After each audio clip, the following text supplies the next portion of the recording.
চাকরিতে প্রবেশের বয়সসীমা ৩৫ করার দাবির প্রেক্ষিতে সরকার গঠিত কমিটির সাথে বৈঠক করছেন আন্দোলনকারীরা। এ বিষয়ে জানাতে সচিবালয় থেকে যুক্ত হচ্ছেন নাফিউল ইসলাম লিংকন। লিংকন, বৈঠকের অগ্রগতি কি? কাকলি, প্রায় ঘণ্টাখানেক আগে এই যারা আন্দোলন করছেন শিক্ষার্থীরা, তাদের ৭ জন প্রতিনিধি এসেছেন সরকার গঠিত এই কমিটির সঙ্গে।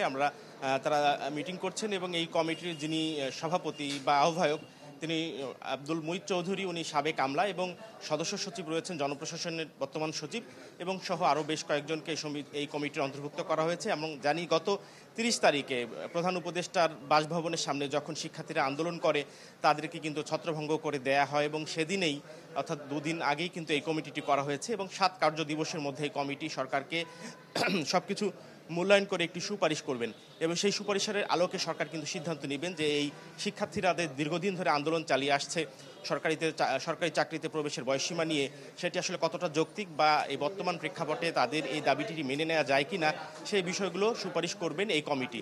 তবে আমরা দেখেছি যে বিভিন্ন দেশে এই সরকারি চাকরিতে কিন্তু প্রবেশের কোনো বয়সসীমা নেই, আবার বিভিন্ন দেশে সরকারি চাকরি প্রবেশের বয়সসীমা আমাদের প্রতিবেশী দেশেও রয়েছে।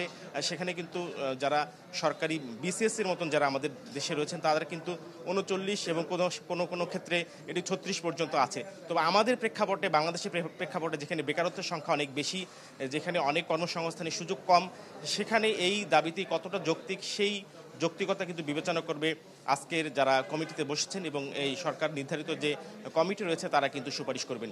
সবকিছু মিলে কিছুক্ষণ পরই বৈঠকটি শেষ হবে বা মিটিংটি শেষ হবে।